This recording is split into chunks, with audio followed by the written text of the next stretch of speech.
하나님께서 우리에게 주시는 말씀은 사무엘하 9장 1절부터 8절 말씀입니다. 사무엘하 9장 1절부터 8절 말씀을 찾으셔서 저 여러분이 한 절씩 교독하도록 하겠습니다. 제가 먼저 1절 읽습니다. 다윗이 이르되 사울의 집에 아직도 남은 사람이 있느냐? 내가 요나단으로 말미암아 그 사람에게 은총을 베풀리라 하니라. 사울의 집에는 종 한 사람이 있으니 그의 이름은 시바라. 그를 다윗의 앞으로 부르매 왕이 그에게 말하되 내가 시바냐 하니 이르되 당신의 종이니이다 하니라. 왕이 이르되 사울의 집에 아직도 남은 사람이 없느냐? 내가 그 사람에게 하나님의 은총을 베풀고자 하노라 하니 시바가 왕께 아뢰되 요나단의 아들 하나가 있는데 다리 저는 자니이다 하니라. 왕이 그에게 말하되 그가 어디 있느냐 하니 시바가 왕께 아뢰되 로드발 암미엘의 아들 마길의 집에 있나이다 하니라. 다윗 왕이 사람을 보내어 로드발 암미엘의 아들 마길의 집에서 그를 데려오니 사울의 손자 요나단이 아들 무비보셋이 다윗에게 나와 그 앞에 엎드려 절하매 다윗이 이르되 무비보셋이여 하니 그가 이르기를 보소서 당신의 종이니이다.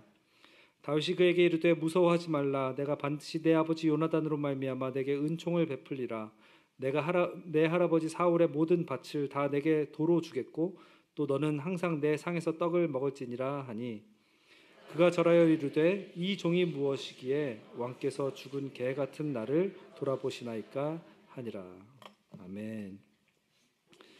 여러분 반갑습니다. 오늘은 내가 요나단으로 말미암아라는 제목으로 말씀을 나누기 원합니다. 우리 속담에 올챙이 개구리쩍 생각 못한다라는 말이 있습니다.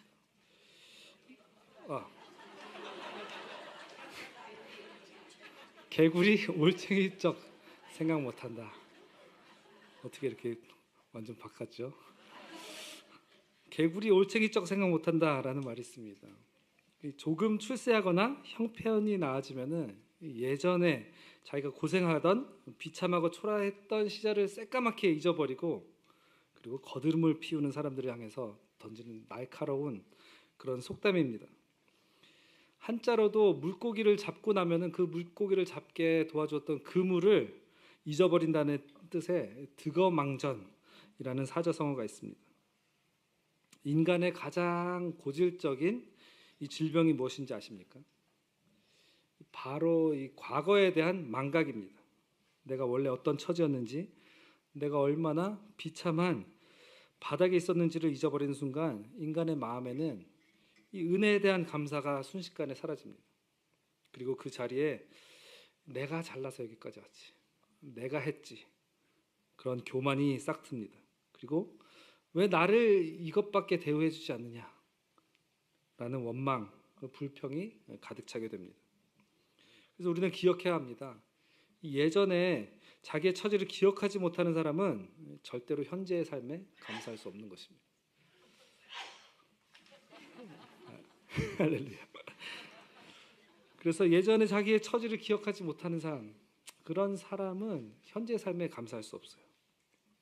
지금 누리는 모든 것이 자기의 능력으로 또 자기의 자격으로 얻은 당연한 권리인 줄로 착각하기 때문입니다. 근데 오늘 본문에는 평생 이 망각의 병에 걸리지 않고 자신이 원래 어떤 존재였는지를 정확하게 기억했기에 왕 앞에서 왕이 베푸는 그 파격적인 은총에 감사하며 또 눈물을 흘렸던 한 인물이 등장합니다. 그의 이름은 바로 시바가 아니라 무비보셋입니다. 여러분 시바 발음을 조심해야 됩니다. 시바가 오늘 많이 나오는데 영어로 하면은 더 조심해야 됩니다. 시바. 시바가 아니라 오늘 주인공은 무비보셋. 그리고 정말 아무것도 아닌 이 무비보셋에게 정말 말도 안 되는 은혜를 베풀었던 이 다윗이 등장합니다. 오늘 주시는 말씀을 통해서 무비보셋이 입었던 이 파격적인 은총의 이야기를 바라보면서 저 여러분이 먼저 우리의 옛 처지가 어땠는지를 다시 한번 깨닫는 또 발견하는 자리가 되길 원합니다. 그래서 마침내 이 모든 것이 예수 그리스도로 말미암은 것이다. 이것이 다 예수 그리스도로 말미암은 은혜다 라고 고백하는 그런 진정한 감사, 또 진정한 눈물이 있는 그런 눈물이 회복되는 오늘 예배가 되기를 주님의 이름으로 축원합니다. 먼저 우리는 오늘 본문에 등장하는 무비보셋의 이 비참한 상태를 바라봐야 됩니다. 무비보셋은 누구냐? 그는 과거 이스라엘의 왕이었던 사울의 손자이자 다윗의 절친이었던 요나단의 아들입니다. 한때는 왕족으로서 남부러울 것 없는 영광의 자리에 있었던 사람입니다.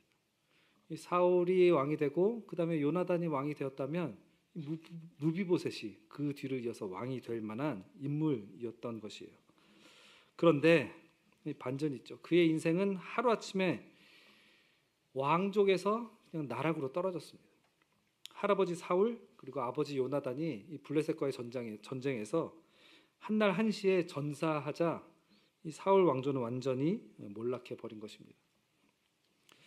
그 비극의 날에 더 비극이 일어났습니다.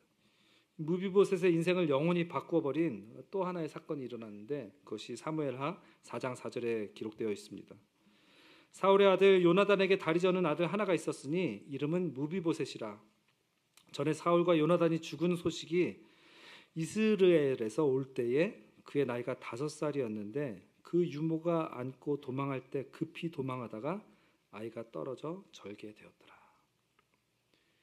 이 5살밖에 되지 않았던 무비보셋을 유모가 도망치는데 안고 도망가다가 떨어뜨린 거예요. 근데 어떻게 떨어졌는지 아마 허리 아니면 신경 쪽을 다쳤나 봅니다. 그때부터 5살 때부터 두 다리를 절개된 것이에요.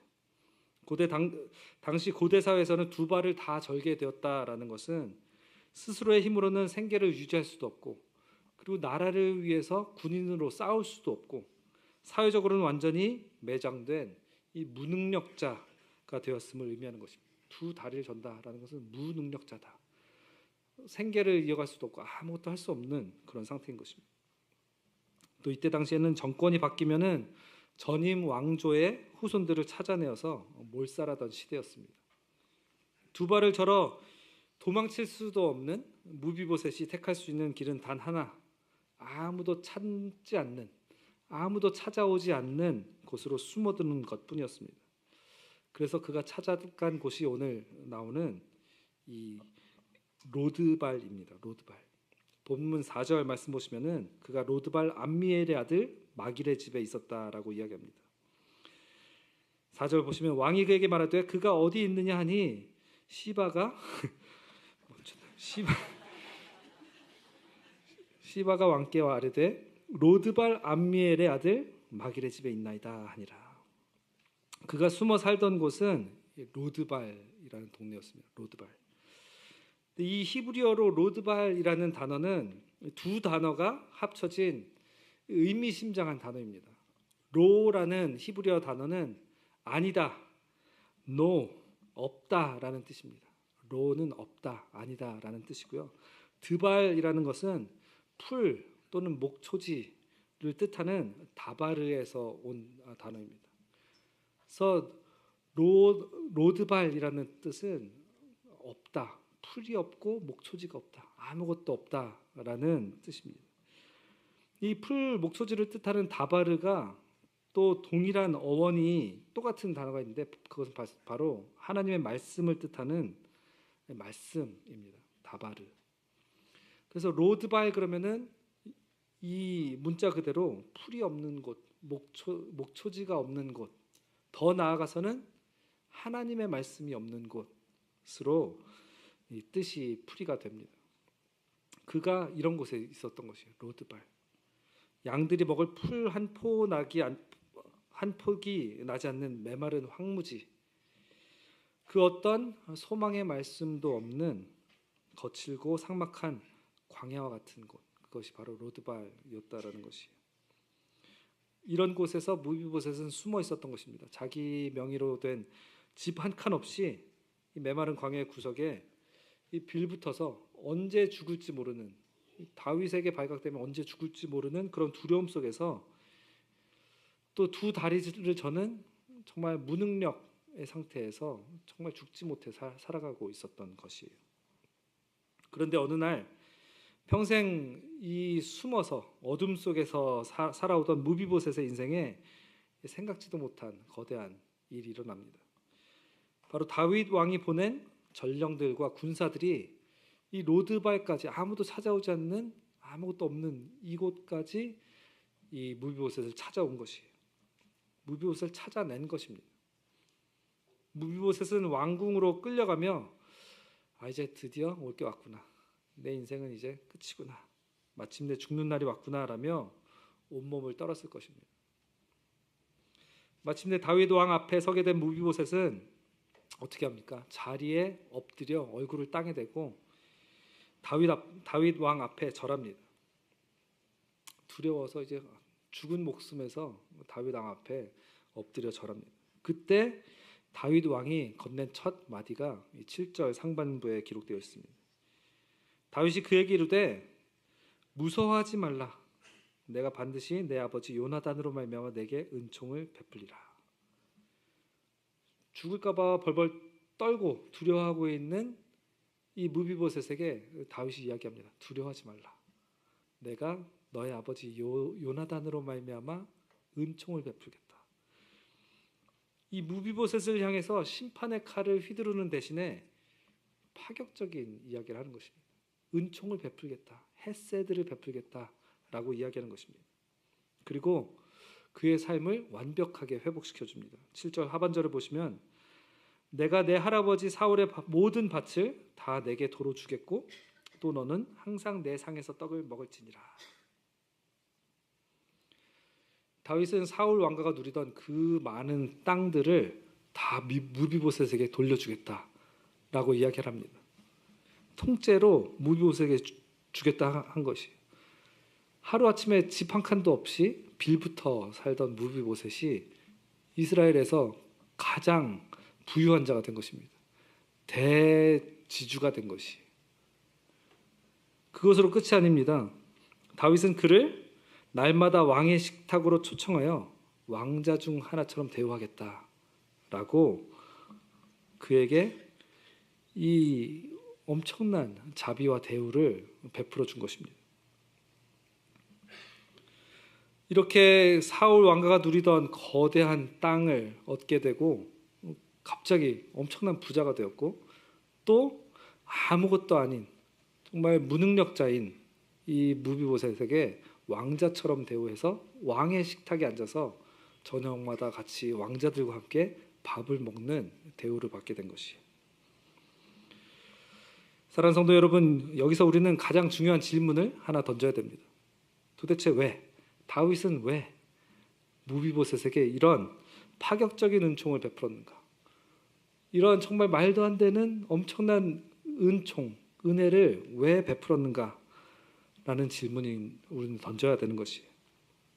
무비보셋에게 이 다윗의 마음을 감동시킬 만한 어떤 외모, 조건, 자격이 있었습니까?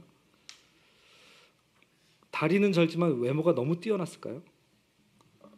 훌륭한 능력이 있었을까요? 다리는 절지만 어떤 특별한 능력이 있었을까요? 전혀 아닙니다. 그 아무것도 없었습니다. 그는 두 발을 저는 장애인이었고 다윗 왕실에 도움이 될 만한 것이 하나도 없었습니다.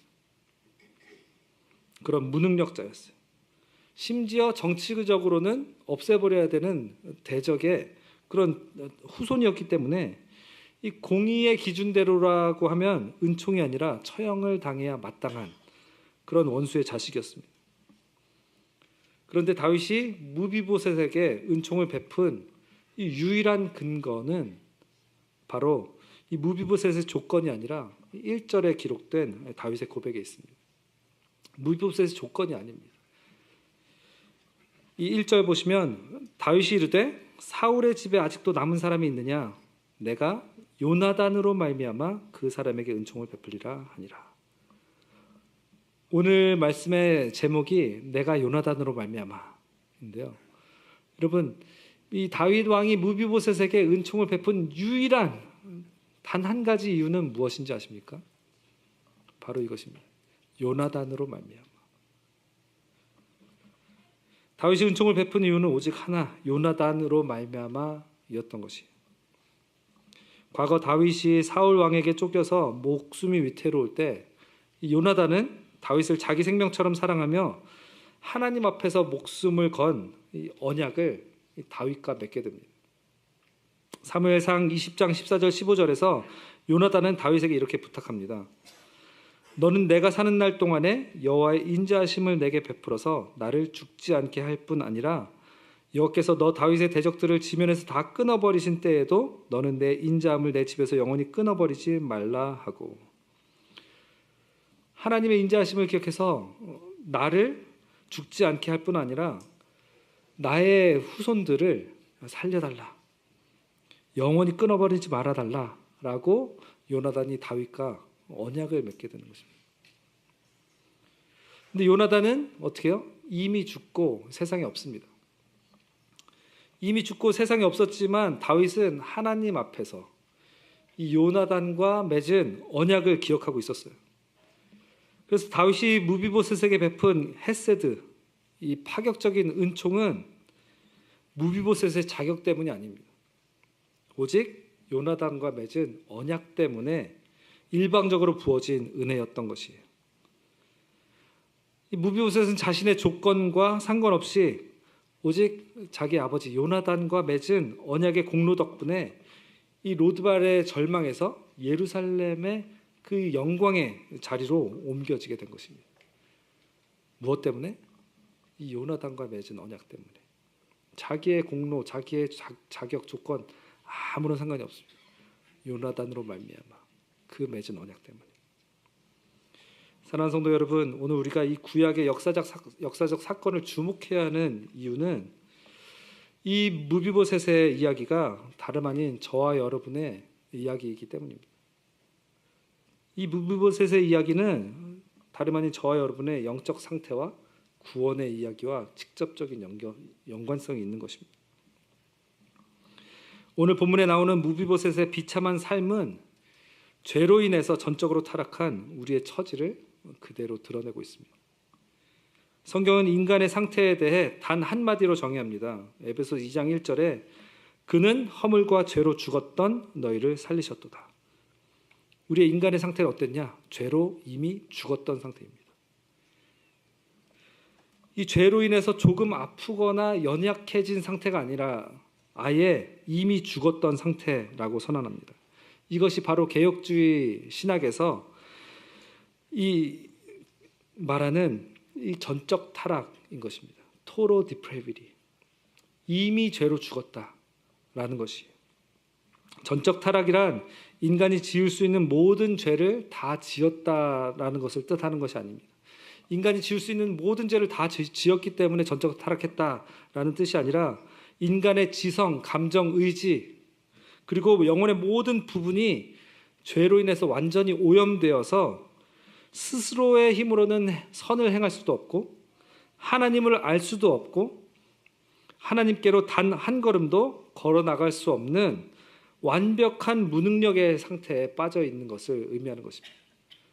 아무것도 영적으로 행할 수 없는 영적 무능력 상태가 바로 이 전적 타락한 상태다라는 것이에요.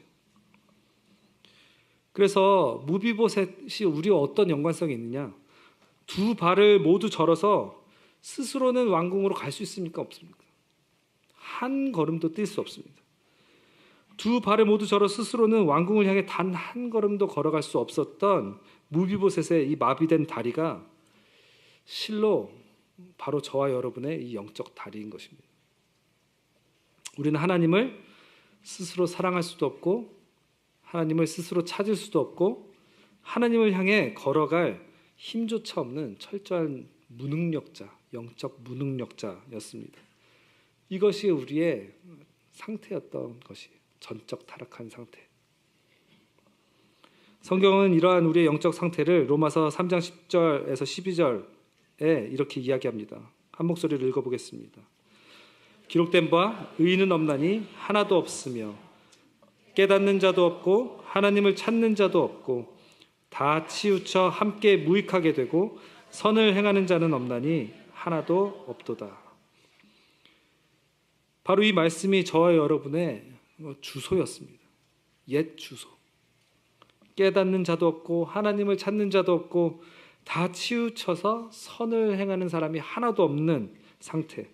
이것이 바로 성경이 선언하는 우리의 완벽한 불능의 상태, 바로 전적 타락한 상태인 것입니다. 이 상태가 바로 우리의 상태였어요. 무비보셋이 다윗 왕궁을 향해서 걸어갈 수 없었던 것처럼 우리 역시 죄로 인해서 우리의 다리가 마비되어서 하나님을 향해서 단 한 걸음도 뗄 수 없었던 저 여러분의 상태였습니다. 그리고 우리는 세상이라는 소망 없는 땅, 이 로드발에 숨어 살던 자들이었어요.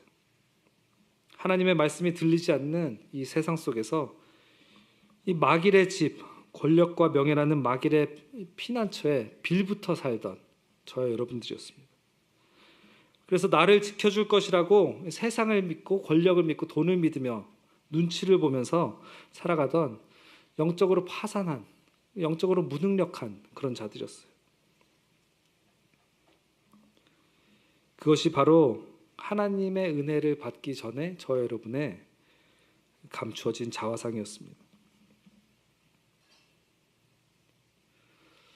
그렇게 로드발의 어둠 속에 평생 심판만을 기다리고 살아오던 우리에게 또한 놀라운 반전이 일어나는 것입니다. 무비보셋에게 놀라운 반전이 일어난 것처럼 우리에게 놀라운 반전이 일어난 것이 어떤 반전입니까? 만왕의 왕이신 하나님께서 우리를 찾아오신 것이, 우리가 하나님께 나아갈 수 없고 한 걸음도 뗄 수 없고 선을 행할 수도 없고 하나님을 찾을 수도 없으니까 하나님께서 무엇을 하셨냐? 하나님께서 우리를 찾아오신 것입니다. 무비보셋이 다윗 왕에게 어떤 요청을 하거나 상소를 보내거나 무엇을 해서 왕궁으로 갈 수 있었던 것이 아닙니다. 다윗 왕의 주권으로 전령들을 보내서 무비보셋을 왕궁으로 데려온 것이. 마찬가지로 우리에게 임한 하나님 아버지의 은혜, 우리를 찾아오신 하나님 아버지의 은혜가 우리가 하나님 아버지 앞에 나아갈 수 있게 한 것입니다. 이것을 다시 한번 신학적인 표현으로 한다면 이것을 불가항력적인 은혜라고 정의하는 것입니다. 불가항력적인 은혜. irresistible grace인 것입니다. 하나님의 구원의 은혜는 인간이 거부할 수 없는 강력하고 거룩한 이끄심이다라는 것이. 무비보셋에게 다윗이 군사들과 전령들을 보내서 왕궁으로 끌어오게 할 때 무비보셋이 거절할 수 있습니까? 나 안 가겠다고 버팅길 수 있습니까? 그렇죠. 그럴 수 없죠. 그 왕의 앞에까지 끌어오게 된 것, 물론 죽음 대신 정말 어마어마한 은총을 받게 되었죠. 마찬가지로 저와 여러분 영적인 무능력 그리고 영적인 불구가 되어서 하나님께 나아갈 수 없을 때 하나님께서 우리를 하나님의 앞으로 끌어오게 하신 것, 그리고 구원을 받게 하신 것, 이것이 바로 불가항력적인 은혜다라는 것이, 그 누구도 거부할 수 없는 하나님의 일방적인 은혜다라는 것입니다. 우리는 하나님을 찾지도 않았고 오히려 하나님을 대적하며 도망치던 자들이었습니다. 세상 속에서 숨어 살던 자들이었어요. 그런데 로마서 5장 8절은 이렇게 말합니다. 우리가 아직 죄인 되었을 때에 그리스도께서 우리를 위하여 죽으심으로 하나님께서 우리에 대한 자기의 사랑을 확증하셨느니라. 우리가 아직 로드발에 서 있을 때, 영적으로 다리를 저르면서 움직이지 못하고 꼼짝 못하고 있을 때에 하나님은 거부할 수 없는 주권적인 사랑으로 우리를 찾아오신 것이, 그리고 우리를 심판의 자리가 아니라 구원의 자리로 우리를 이끄신 것입니다. 그리고 무비보셋이 그 많은 땅, 자기 할아버지의 땅과 또 왕의 식탁에서 먹을 수 있는 그런 신분과 자격을 회복한 것처럼 하나님께서는 우리의 잃어버린 하늘의 신분과 유업을 회복시켜 주신 것입니다.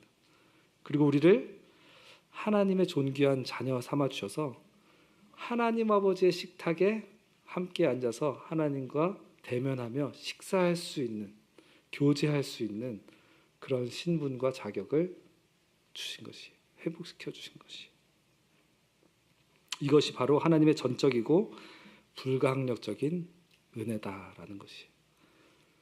거기에 우리가 한 것이 있다 없다? 우리의 자격이나 조건이나 능력이 거기에 무엇인가를 보탠 것이 있다 없다? 아무것도 없다. 아무것도 없다라는 것이. 다 하나님께서 하셨다라는 것입니다. 그렇다면 우리는 또 질문해야 됩니다. 도대체 왜? 도대체 왜? 하나님께서는 왜 우리에게 이런 은혜를 베푸시는가? 하나님께서는 왜 도대체 우리에게 이러한 파격적인 은혜를 베푸시는가? 우리가 남들보다 조금 더 착하게 살아서입니까? 우리가 하나님께 쓸모있는 어떤 대단한 능력을 갖췄기 때문입니까? 전혀 아닙니다. 우리가 하나님의 자녀가 될 만한, 또 왕의 식탁에 앉을 만한 그 어떤 조건이나 자격도 없습니다. 하나님 우리를 용납해 주시고 우리를 자녀 삼아 주시고 그리고 하나님의 왕의 식탁에 앉게 하신 그 근거에는 우리의 어떤 자격이나 조건이 있는 것이 아니라 단 한 가지 근거인데, 그것은 바로 예수 그리스도로 말미암아입니다. 예수 그리스도로 말미암아. 무비보셋이 다윗 왕의 식탁에 앉아서 먹고 마시고 그리고 사울 왕의 모든 것을, 땅을 다시 받을 수 있었던 것은 누구로 말미암아? 요나단으로 말미암아. 그의 자격과 조건이 아니라 요나단으로 말미암아, 요나단과 맺은 언약으로 말미암아 그렇게 된 것처럼, 저와 여러분이 하나님의 말도 안 되는 은총을 입게 된 것은 누구로 말미암아? 예수 그리스도로 말미암아 그렇게 된 것이. 우리의 자격과 조건, 우리의 능력이 아닙니다. 에베소 1장 5절 함께 읽겠습니다. 그 기쁘신 뜻대로 우리를 예정하사 예수 그리스도로 말미암아 자기의 아들들이 되게 하셨으니. 하나님의 자녀 삼아 주셨는데 누구로 말미암아 그렇게 됐대요? 예수 그리스도로 말미암아. 하나님의 전적인 은혜입니다. 예수 그리스도로 말미암아 우리에게 말도 안 되는 은총을 베풀어 주신 것이, 그것이 우리를 용납하시고 자녀 삼아 주신 유일한 근거입니다. 사랑하는 성도 여러분, 구약의 다윗 왕실에서 울려 퍼졌던 구원의 열쇠가 바로 요나단으로 말미암아였다면, 저 여러분에게 울려 퍼지는 그 구원의 열쇠는 바로 예수 그리스도로 말미암아입니다. 이 요나단으로 말미암아, 이 단어 하나가 무비보셋으로 말미암아 대주주가 되게 하였고 왕의 식탁에 앉을 수 있게 한 유일한 패스였습니다. 유일한 열쇠였어요. 그와 마찬가지로 저 여러분이 하나님의 자녀가 되고 하나님께서 자녀에게 주시는 그 모든 유업과 구원과 은총을 받게 된 것은 바로 그 열쇠, 예수 그리스도로 말미암아 된 것이라는 것이에요. 바로 예수 그리스도로 말미암아입니다. 오늘 말씀의 제목은 내가 요나단으로 말미암아이지만, 우리에게, 저 여러분에게 적용되는 것은 내가, 하나님께서 누구로 말미암아? 예수 그리스도로 말미암아 저 여러분을 자녀 삼아 주시고 말도 안 되는 은총을 허락해 주신 것이. 여러분, 다윗이 무비보셋을 대면했을 때 그의 초라한 외모나 마비된 다리를 보지 않고 오직 그 배후에 있는 요나단과의 약속을 바라본 것처럼, 하나님 아버지는 오늘 저와 여러분을 바라보실 때에 우리의 연약함, 우리의 죄, 우리의 보잘것없는 형편없는 모습을 보시는 것이 아니라 우리의 배후에 계신 예수 그리스도를 바라보시는 것입니다. 아멘입니까? 우리 배후에 선명하게 새겨진 독생자 예수 그리스도의 피 묻은 언약을 바라보시는 것이, 우리의 연약함, 우리의 죄를 바라보시는 것이 아니라, 무비보셋이 자기 공로가 아니라 오직 요나단으로 말미암아 살았다면 오늘 우리는 오직 예수 그리스도로 말미암아 살게 된 줄 믿습니다. 아멘. 오직 예수 그리스도입니다. 무비보셋이 요나단 때문에 왕자처럼 대우받았다면 본질상 진노의 자녀였던 우리는 오직 예수 그리스도 때문에 하나님의 자녀가 되고 또 하나님의 모든 영광을 받게 된 것입니다. 우리는 여전히 삶 속에서 죄를 짓고 영적으로 절뚝거립니다. 자꾸 죄 짓고 자빠지고 넘어집니다. 내 연약한 모습을 바라보면 도저히 하나님 앞에 설 자격이 없죠. 소망이 보이지 않죠. 그런데 매일 저녁에 이 다윗 왕의 식탁 앞에 나아간 무비보셋을 보시기 바랍니다. 한번 상상해 보시기 바랍니다. 저녁에 왕의 식탁이 쫙 차려져 있고 거기에 무비보셋이 이제 나아갑니다. 왕자들과 참모들이 가득한 화려한 식탁에 이 무비보셋이 자리를 잡고 앉아서 이 왕실의 아름다운 식탁보를 펼쳐서 무릎 위에 걸치는 순간 식탁 아래 숨겨진 그 마비되고 부끄러운 두 다리는 더 이상 보이지 않게 되는 것입니다.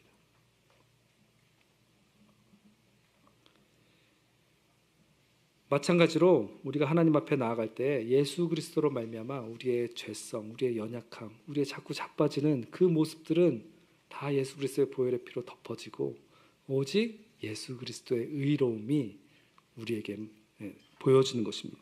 남는 것이. 하나님은 이제 우리를 그리스도의 언약 안에서 바라보시며 죄인이 아니라 당당하고 존귀한 왕의 자녀로 받아주시는 것이. 이것이 하나님께서 예수 그리스도로 말미암아 우리에게 베풀어 주시는 정말 말도 안 되는 은혜인 것입니다. 사랑하는 성도 여러분, 이제 우리는 이 본문의 말씀의 절정이자 무비보셋이 터뜨렸던 위대한 신앙 고백을 함께 보기를 원합니다.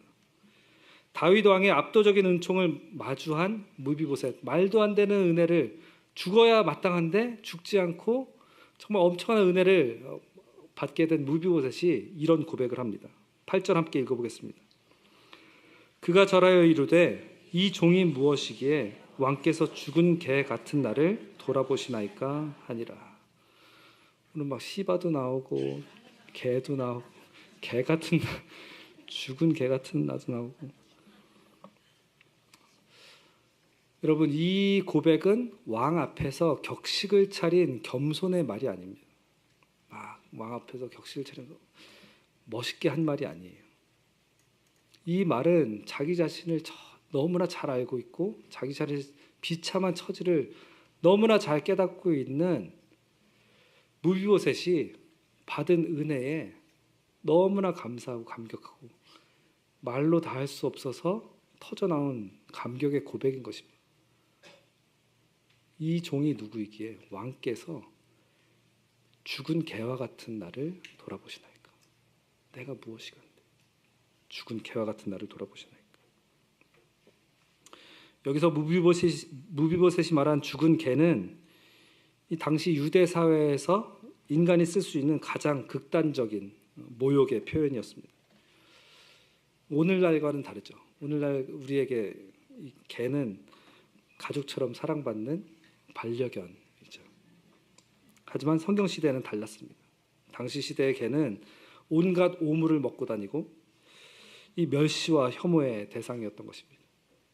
하물며 이 개라는 것 자체가 이런 혐오, 멸시의 대상이었는데 심지어 죽은 개는 어떻겠습니까? 아무짝에도 쓸모없이 길가에 버려져서 악취를 품고 파리와 진드기가 정말 지나가는 사람마다 침을 뱉는 그런 비참한 존재인 것입니다. 죽은 개. 아무도 봐주지 않고 정말 피하고 더럽게 생각하는. 오늘날 우리 표현으로 바꾸면은 이 아무짝에도 쓸모없는 쓰레기가 같은 존재입니다. 오늘 계속 거칠은 표현이 나옵니다. 죽은 개와 같다라는 것은 정말로 아무 쓸데가 없는 쓰레기와 같은 존재. 길가에 버려진 오물과도 같은 똥과 같은 존재인 것입니다. 근데 무비보셋은 다윗 왕에게 이렇게 고백하는 것이에요. 정말 죽은 개와 같은, 정말 쓰레기 같은 저를 왜 살려주시고 이런 은혜를 베푸시는 것입니까? 이게 말이나 됩니까? 라고 왕에게 고백하는 것이. 사랑하는 성도 여러분, 이 무비보셋의 고백이 오늘 저 여러분의 고백이 되길 원합니다. 우리가 하나님 앞에 서기 전에 우리가 그런 존재였어요. 죽은 개와 같은 존재, 쓰레기와 같은 존재, 오물과도 같은 존재였던 것입니다. 그런데 왜 이런 쓰레기와 같고 죽은 개와 같고 오물과도 같은 나를 찾아오셔서 나에게 말도 안 되는 은혜를 베풀어 주시고 나를 거룩하다 하시고 나를 자녀 삼아 주시고 왕의 식탁에 앉혀 주시고 나를 천국으로 초대해 주신 그 하나님의 은혜는 말이 안 되는 것입니다. 내가 본래 얼마나 소망 없는 존재였는지 깨달은 성도만이 나를 덮은 하나님의 전적인 은총에 진짜 눈물로 감사할 수 있는 것입니다.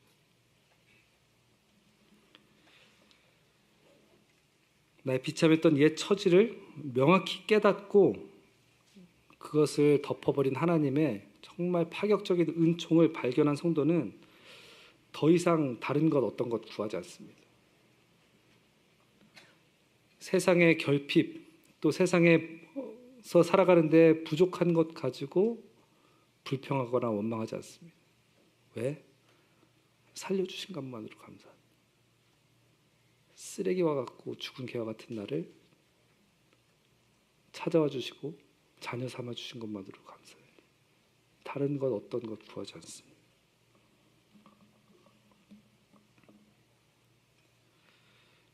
그래서 사도 바울이 주님의 음성을 이렇게 들었습니다. 고린도서 12장 9절에 나에게 이르시기를 내 은혜가 내게 족하도다.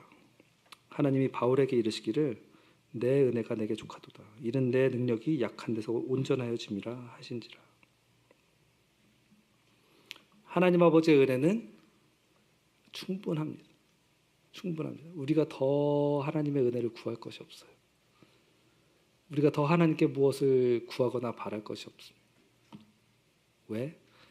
우리가 전에 처했던 우리의 처지를 제대로 안다면, 제대로 깨달은다면 우리는 더 이상 바랄 것이 없는 것입니다.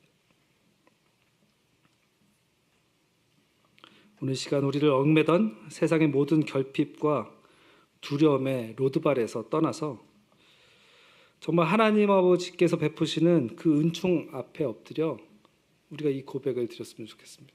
하나님, 내가 무엇이간데? 하나님, 내가 무엇이간데? 정말 죽은 개와 같은, 쓰레기와 같은, 버려진 오물과 같은 나를 돌아보시나이까? 왜 나에게 이런 은혜를 베풀어 주십니까? 라는 고백, 감사, 또 찬송이 저 여러분의 간절한 고백이 되기를 주님으로 축원합니다. 우리 함께 찬양하며 기도의 시간으로 나갈 텐데요. 정말 우리가 당연하다고 생각하는 그 모든 것들이 당연한 것이 아닙니다. 우리가 누리고 있는 그 모든 것들이 당연하다고 생각하는 순간 우리는 교만하게 되고 감사를 잃어버리게 됩니다. 우리 함께 기도하는 마음으로, 고백하는 마음으로 정말 하나님께서 우리에게 주신 모든 것들이 은혜다라며 고백하며 나아가면 좋겠습니다.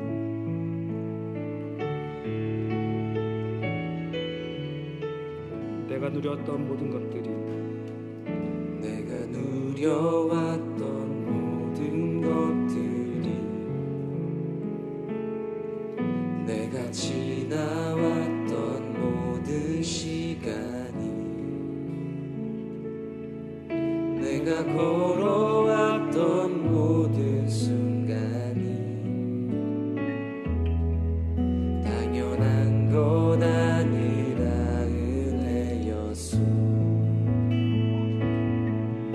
아침에 해가 뜨고 저녁에 노을, 봄의 꽃향기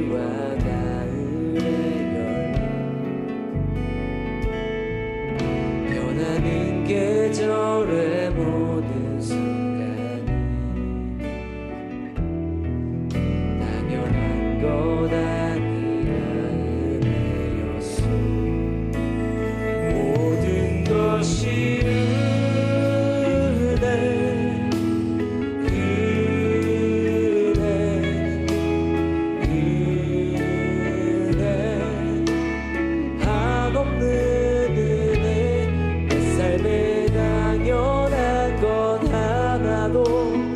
없었던 것은 모든 것이 은혜였소. 2절 찬양합니다. 내가 이 땅에 태어나 사는 것 어린아이 시절과 지금까지 숨을 쉬며 살며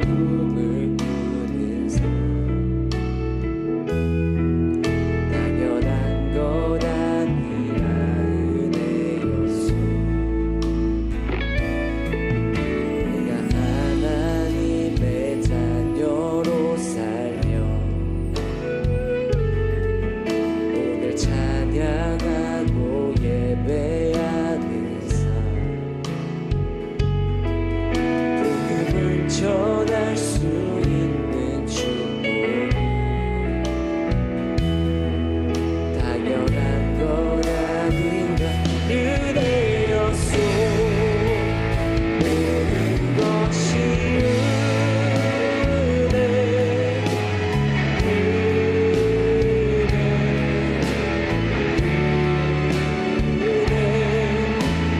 한없는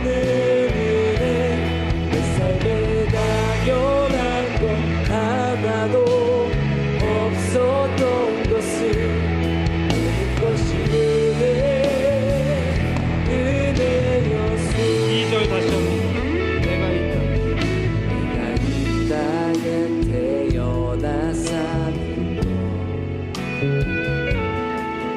어린아이 시절과 지금까지 숨을 쉬며 살며 꿈을 꾸는 삶 당연한 것 아니라 은혜였소. 내가 하나님의 자녀. 내가 하나님의 자녀로 살며 오늘 찬양하고 예배하는 삶 전할 수 있는 축복이 당연한 건 아니라 은혜였소. 모든 것이 은혜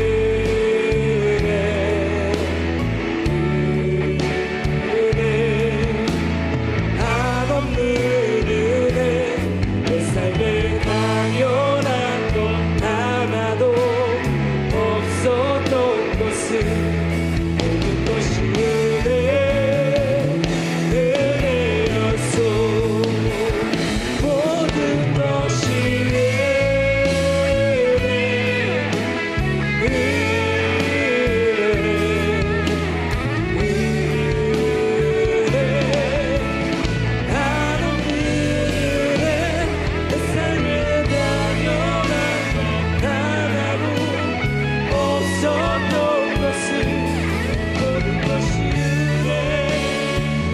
은혜였소.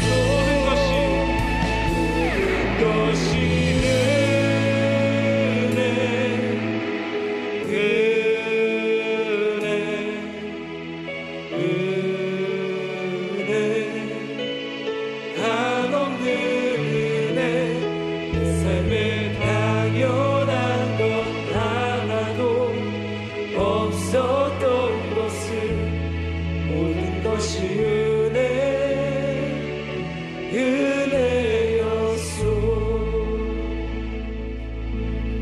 하나님께 기도하며 나아갈 때에 먼저 주님께 회개 기도했으면 좋겠습니다.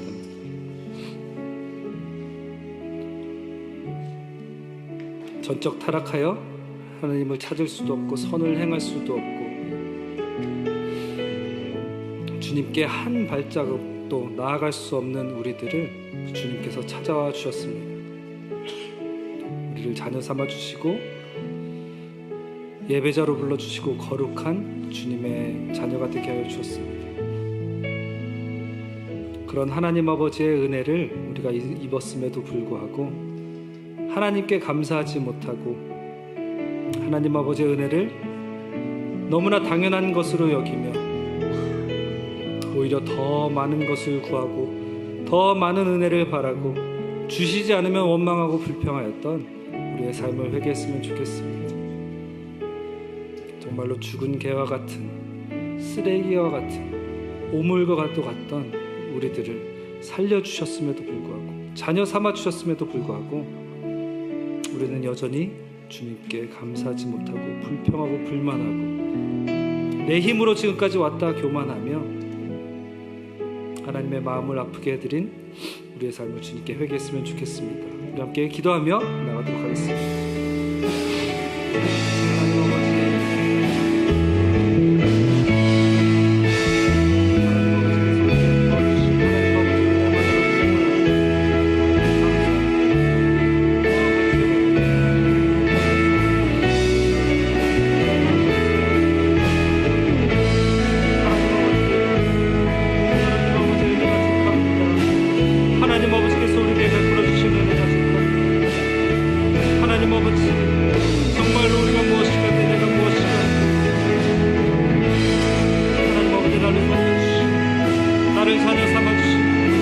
하나님 아버지, 나를 찾아와 주신 주 하나님 아버지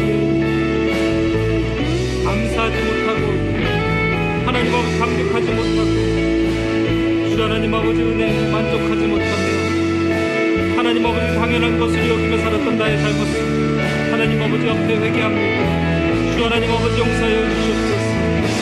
하나님 아버지 은혜를 은혜로 받아들이지 못하고 주 하나님 아버지 내 힘으로 내 능력으로 내 조건으로 내 자격으로 지금까지 왔다고 교만하게 살았던 나의 자연 삶을 하나님 아버지 앞에 회개합니다. 주 하나님 아버지 앞에 회개합니다. 하나님 아버지 시간 주 하나님 아버지께서 찾아와 주셔서 주 하나님 우리를 용서하여 주셨시고 하나님 아버지 회개 영을 허락하여 주셨시고 주 하나님 정말 하나님 아버지 은혜로 지금까지 온 것임을 깨닫게 하여 주셨시고 하나님 아버지 그렇게 하지 않으셔도 되는데 주 하나님 우리를 찾아와 주시고 전적 타락하여 하나님 아버지를 찾을 수 없었던 우리를 찾아오실 주 하나님 아버지를 아버지 하나님 만나게 하시고 감사합니다. 감사합니다. 하나님 아버지 하나님 아버지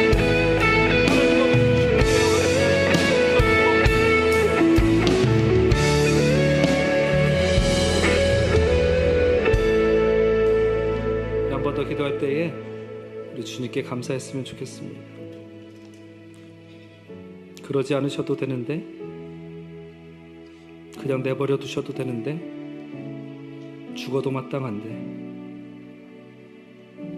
죽은 개와 같은 우리를 하나님께서 돌아보시고 정말로 쓰레기와 같이 더러운 오물과 같이 아무 쓰잘데기 없는 저희를 하나님께서 찾아와 주셨습니다. 그리고 말도 안 되는 은혜를 베풀어 주셨습니다.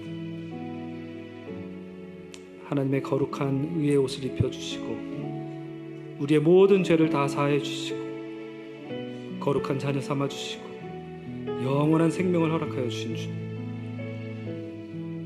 그것이 바로 하나님 아버지의 말도 안 되는 파격적인 은총입니다.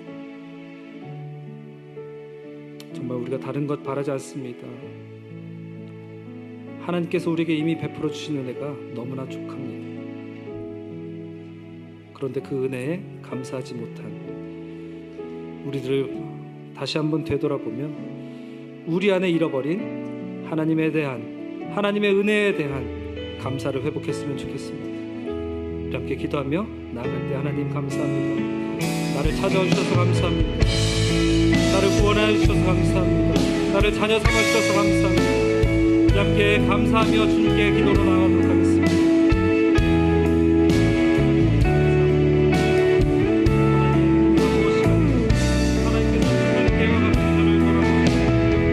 하나님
태어나서 내가 이 땅에 태어나 사는 것 어린아이 시절과 지금까지 숨을 쉬며 살며 꿈을 꾸는 삶 당연한 것 아니라 은혜였소. 내가 하나님의 자녀로 살며 오늘 찬양하고 예배하는 삶 복음을 전할 수 있는 축복이 당연한 건 아니라 은혜였소. 모든 것이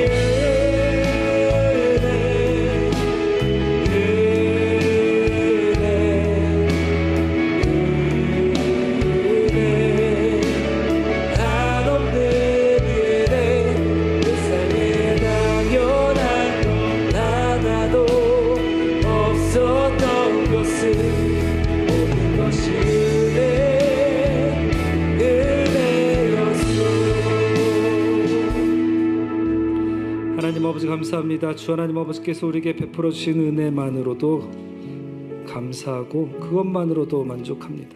그것만으로도 충분합니다. 정말로 죽은 개와 같은 우리를 돌아보시고 아무런 쓰잘데기 없는 쓰레기와 오물과 같은 우리를 찾아와 주셔서 하나님의 거룩한 자녀 삼아 주신 주 하나님 아버지 은혜에 감사합니다. 그렇게 말도 안 되는 은혜를 베풀어 주셨음에도 불구하고 그 은혜를 당연한 것으로 여기고 오히려 하나님 아버지 앞에 더 많은 것을 구하고 주시지 않으면 원망하고 불평하였던 배은망덕한 우리의 삶을 주님 앞에 회개합니다. 하나님, 우리의 전에 처했던 처지를 처절하게 깨달아 우리의 남은 인생 주님께 감사와 만족과 찬양으로 가득 찬 우리의 삶이 되게 허락하여 주시옵소서. 감사드리며 우리 주 예수 그리스도의 이름으로 기도합니다. 다 함께 자리에서 일어나셔서 마지막 찬양으로 예배를 마치도록 하겠습니다.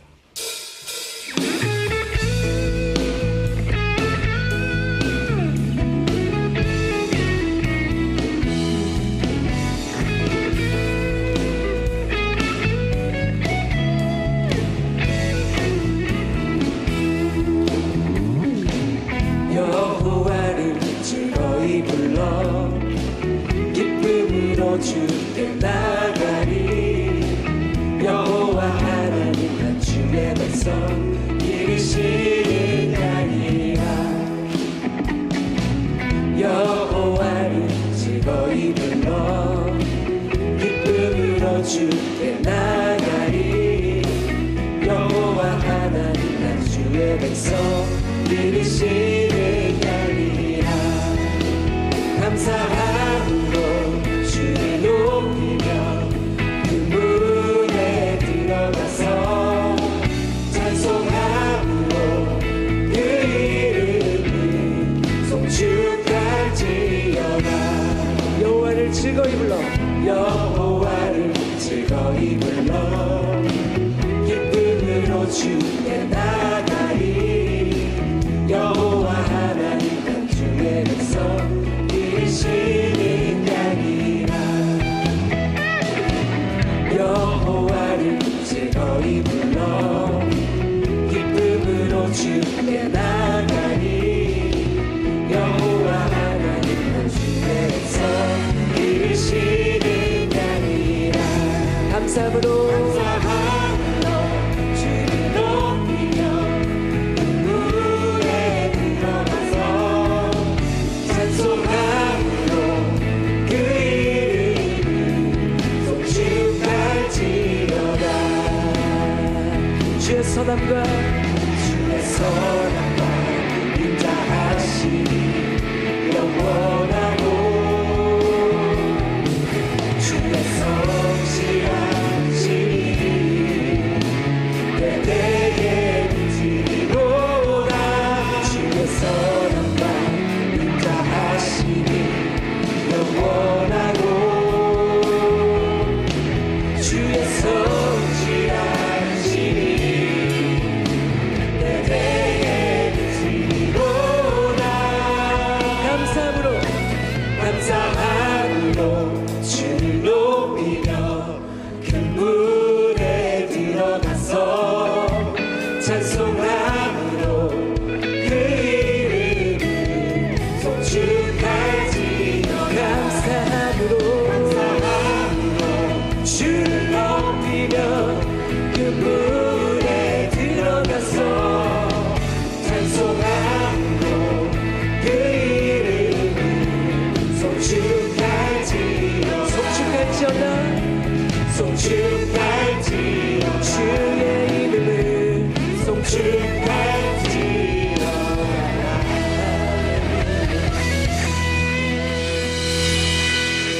이제는 우리 주 예수 그리스도의 거부할 수 없는 구원의 은혜와 하나님 아버지의 주권적이고 다함이 없는 사랑하심과 성령의 내주 교통 충만케 하심이 내가 가진 조건과 자격이 아니라 오직 예수의 언약 때문에 베풀어진 전적인 은총을 깨닫고 오직 주님께만 감사하며 평생을 주님의 은혜의 식탁을 누리며 살아가기로 결단하는 모든 주의 백성들과 그들의 가정과 일터 위에 이제로부터 영원토록 항상 함께 있을지어다.